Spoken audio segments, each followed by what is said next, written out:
Maktab fizikasida ko'pchilikni qiynaydigan mavzu bor. Energiya mavzusi.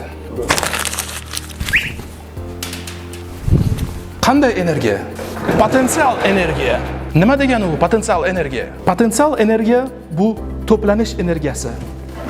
Zaxira energiyasi. Mana bunday zaxirami? Mana bunday zaxirami? Mana bunday zaxirami? Yo'q. Mana bunday zaxira.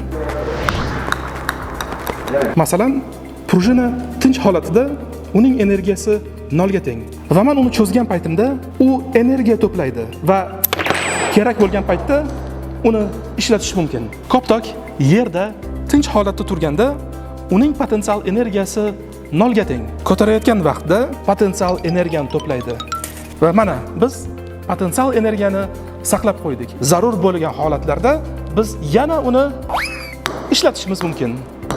Potensial energiya formulasi mgh. Nimaga aynan mgh? Katta ammamning tushiga kirgani uchun emas. Buyumning potensial energiyasi uning massasiga bog'liq. Biz joylashgan sayyoraga bog'liq va balandlikka bog'liq. Bog'liq o'zi nima degani? Masalan, cho'ntagingizda dollarlar miqdori oshsa, kayfiyatingiz ko'tariladi. Shunday emasmi?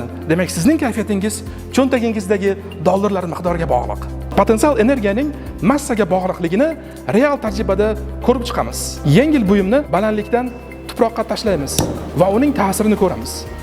Xuddi shu balandlikdan kattaroq buyumni tashlaymiz.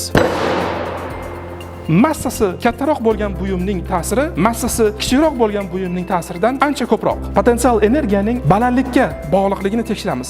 Bir xil buyumni ikki xil balandlikdan tashlaymiz. Ikkala holatda ham ta'sirlarning turli xil ekanligini ko'rishingiz mumkin.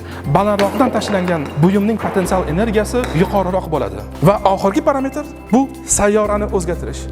Sayyorani hozircha o'zgartira olmaymiz. Mana bu birat yordam bermaguncha.